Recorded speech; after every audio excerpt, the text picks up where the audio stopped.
Hello students, कैसे हैं आप सब। आज हम पढ़ेंगे कक्षा 8वीं का पाठ 3 बस की यात्रा। इसके लेखक हरिशंकर परसाई जी हैं। इस पाठ में लेखक ने एक अपनी बहुत ही रोचक यात्रा का वर्णन किया है जो उन्होंने अपने 4 दोस्तों के साथ की थी।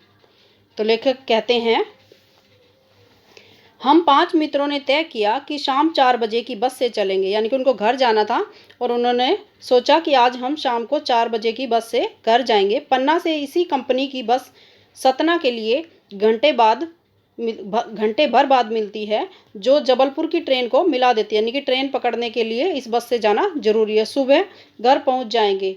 हम में से 2 को सुबह काम पर हाजिर होना था, यानी कि सुबह हमें काम पर जाना था 2 जनों ने, इसीलिए वापसी का यही रास्ता अपनाना जरूरी था। लोगों ने सलाह दी कि समझदार आदमी शाम वाली बस में सफ़र नहीं करते। क्या रास्ते में डाकू मिलते हैं? नहीं, बस डाकिन है। कि समझदार जो लोग थे, बड़े लोग थे, जो इस बस में जा चुके थे, उन्होंने बताया कि इस बस में जाना समझदारी की बात नहीं है। तो हमने पूछा, क्या रास्ते में डाकू मिलेंगे? कहते नहीं, ये बस ही डाकिन है। बस को देखा तो श्रद्धा भाव उमड़ पड़ा। खूब वयोवृद्ध थी, यानी कि जैसे बुजुर्ग व्यक्ति होता है, उसका शरीर काम करने से रह जाता है, उसी तरीके से ये बस भी दिखाई दे रही थी। सदियों के अनुभव के निशान लिए हुए थे। जैसे कई बार एक्सीडेंट होता है तो गाड़ियों के ऊपर निशान पड़ जाते हैं, उसी तरह दिखाई दे रहे थे। इसके ऊपर भी बहुत से निशान। लोग इसलिए इसमें सफ़र करना नहीं चाहते थे कि वयोवृद्ध अवस्था में इसे कष्ट होगा। यानी कि लोग इसलिए इसमें नहीं जाना चाहते, इतने बुढ़ापे में बेचारी परेशान हो जाएगी। यह बस पूजा के योग्य होती है। जैसे हम बड़ों का आदर सम्मान करते हैं, पूजते हैं, उसी तरह ऐसे लगता है कि इसकी तो पूजा ही करनी चाहिए, बस सफ़र नहीं करना चाहिए इसमें। उस पर सवार कैसे हुआ जा सकता है? बस कंपनियों के एक हिस्सेदार भी उसी बस में जा रहे थे। हमने उनसे पूछा, यह बस चलती भी है? वह बोले, चलती क्यों नहीं है जी, अभी चलेगी। हमने कहा, वही तो हम देखना चाहते हैं, अपने आप चलती है यह? हाँ जी, और कैसे चलेगी? गजब हो गया, ऐसी बस अपने आप चलती है। हम आगा पीछा करने लगे। डॉक्टर मित्र ने कहा, डरो मत, चलो, बहुत अनुभवी है, नई नवेली बसों से ज़्यादा विश्वसनीय है, हमें बेटों की तरह प्यार से गोद में लेकर चलेगी। हम बैठ गए। जो छोड़ने आए थे वे इस तरह देख रहे थे जैसे अंतिम विदा दे रहे हों। यानी कि जो छोड़ने आए थे उनको भी चिंता थी कि न जाने रास्ते में इनका क्या होगा, इसलिए वो हमें अजीब नज़रों से देख रहे थे। उनकी आंखें कह रही थी, आना जाना तो लगा ही रहता है, आया है सो जाएगा, राजा रंग फकीर। यानी कि जो इंसान जिसने जन्म लिया है उसकी मृत्यु भी निश्चित हो सकता है, इस बस में ऐसा कुछ हो जाए। तो वो हमें इस नज़रों से देख रहे थे। आदमी को कूच करने के लिए एक निमित्त चाहिए, यानी कि कोई न कोई कारण चाहिए यहाँ दुनिया से जाने के लिए। इंजन सचमुच स्टार्ट हो गया, ऐसा जैसे सारी बस ही इंजन है। यानी कि जिस तरह से इंजन में कंपन होती है, उसी तरह से सारी बस भी काँप रही थी स्टार्ट करते टाइम। और हम इंजन के भीतर बैठे हैं, ऐसा लग रहा था हम बस में नहीं, इंजन के अंदर ही बैठे हैं।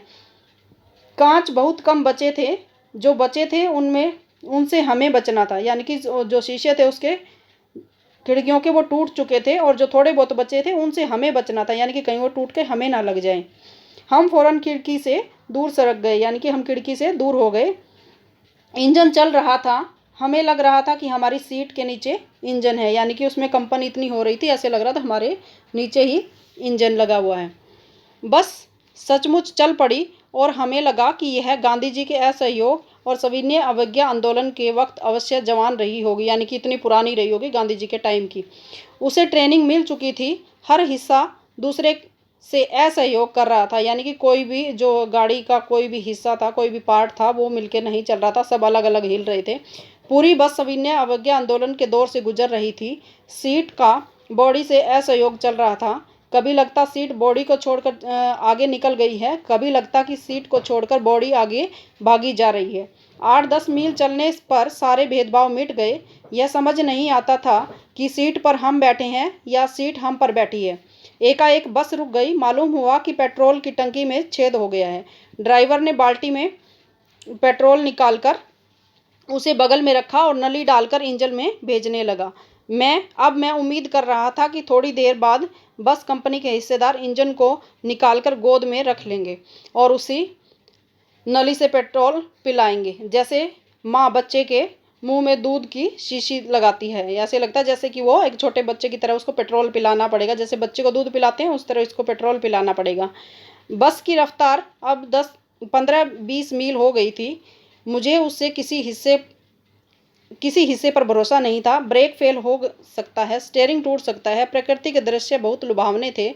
दोनों तरफ हरे भरे पेड़ थे जिन पर पक्षी बैठे थे। मैं हर पेड़ को अपना दुश्मन समझ रहा था। जो भी पेड़ आता डर लगता कि इससे बस टकराएगी। दुश्मन क्यों लग रहे थे पेड़? पेड़ इसलिए दुश्मन लग रहे थे क्योंकि अगर रास्ते में कोई पेड़ आ गया और बस उससे टकरा गई तो एक्सीडेंट हो सकता है, इसलिए हर पेड़ दुश्मन दिखाई दे रहा था। वह निकल जाता तो दूसरे पेड़ का इंतजार करता। झील दिखती तो सोचता कि इसमें बस गोता लगा जाएगी।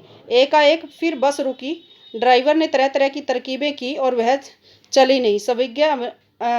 अवज्ञा आंदोलन शुरू हो गया था। कंपनी के हिस्सेदार कह रहे थे, बस तो फर्स्ट क्लास है जी, यह तो इत्तेफाक की बात है। यानी कि वैसे तो बस बहुत अच्छी है, लेकिन अब बाई चांस आज ही ऐसा हो रहा है। क्षीण चांदनी में वृक्षों की छाया के नीचे वह बस बड़ी दयनीय लग रही थी। लगता जैसे कोई वृद्धा थक कर बैठ गई हो। हमें गलानी हो रही थी कि बेचारी पर लद कर हम चले आ रहे हैं। हमें ऐसे लग रहा था ये बेचारी बुजुर्ग है और हम इस पर भार बन के बैठे हुए हैं। अगर इसका प्राणांत हो गया तो हम बियाबान में हमें इसकी अंत्येष्टि करनी पड़ेगी, यानी कि संस्कार भी हमें ही करना पड़ेगा। हमें ऐसा महसूस हो रहा था। हिस्सेदार साहब ने इंजन खोला और कुछ सुधारा। बस आगे चली। इसकी चाल और कम हो गई थी। धीरे धीरे वृद्धा की आंखों की ज्योति जाने लगी, यानी कि उसकी लाइटें भी धीरे धीरे कम होने लगी। चांदनी में रास्ता टटोलकर वह रेंग रही थी। आगे या पीछे से कोई गाड़ी आती दिखती तो वह एकदम किनारे खड़ी हो जाती और कहती, निकल जाओ बेटी, अपनी तो वह उम्र ही नहीं रही। यानी कि कोई दूसरा ट्रैफिक वहाँ से आता तो वो कहते कि तुम निकाल लो, वो रुक जाती गाड़ी, साइड में रोक लेते उसको। एक पुलिया के ऊपर पहुँचे ही थे कि एक टायर फिस करके बैठ गया, यानी कि टायर में पंचर हो गया। वह बहुत ज़ोर से हिलकर थम गई। अगर स्पीड में होती तो उछलकर नाले में गिर जाती। मैंने उस कंपनी के हिस्सेदार की तरफ पहली बार श्रद्धा भाव से देखा। श्रद्धा भाव यानी कि मैं जो उस पर दया आ रही थी कि वो लोग इस तरह की बस में हर रोज़ सफ़र करते हैं तो उनके ऊपर क्या बीतती होगी। वह टायरों की हालत जानते हैं, फिर भी जान हथेली पर लेकर इसी बस में सफ़र कर रहे हैं। उत्सर्ग की ऐसी भावना दुर्लभ है। सोचा, इस आदमी के साहस और बलिदान भावना का सही उपयोग नहीं हो रहा। इसे तो किसी क्रांतिकारी आंदोलन का नेता होना चाहिए था। अगर बस नाले में गिर पड़ती और हम सब मर जाते तो देवता बाहें पसारे उसका इंतजार करते, यानी कि सब के सब मर सकते थे।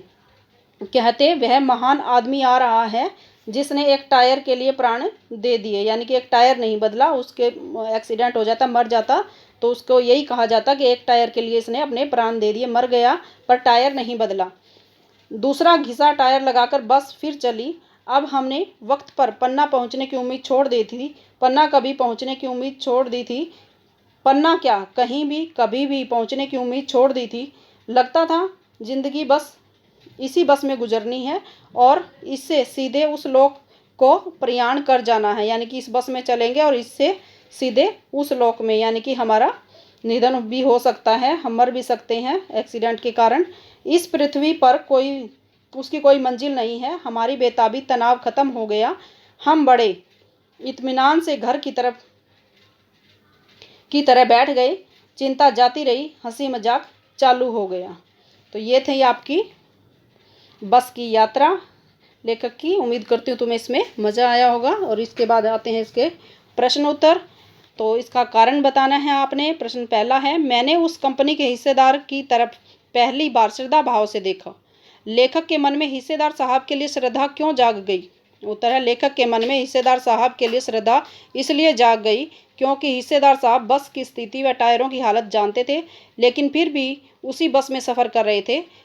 ऐसा लेखक ने पहले कभी नहीं देखा था। प्रश्न नंबर 2 है, लोगों ने सलाह दी कि समझदार आदमी शाम वाली बस में सफ़र नहीं करते। लोगों ने ऐसी सलाह क्यों दी? क्योंकि बस की जो स्थिति थी वो बहुत ख़राब थी और वो कहीं भी एक्सीडेंट हो सकता था, इसलिए इसके कारण ही लोगों ने ऐसी सलाह दी थी। प्रश्न नंबर 3 है, ऐसा जैसे सारी बस ही इंजन है और इंजन में के भीतर हम बैठे हैं। लेखक को ऐसा क्यों लगा? बस की हालत बहुत नाजुक थी, उसके दरवाजे खिड़कियाँ सब टूट चुके थे। बस को देखकर उस पर तरस आता था। लेखक जब बस में सवार हुआ तो उसे लगा कि जैसे बस में नहीं बल्कि किसी इंजन में बैठा है। इंजन चालू होने पर सारी बस हिलने लगी थी, इसलिए ऐसा लग रहा था कि इंजन के अंदर ही बैठे हैं। प्रश्न नंबर 4 है, गजब हो गया, ऐसी बस अपने आप चलती है। लेखक को यह सुनकर हैरानी क्यों हुई?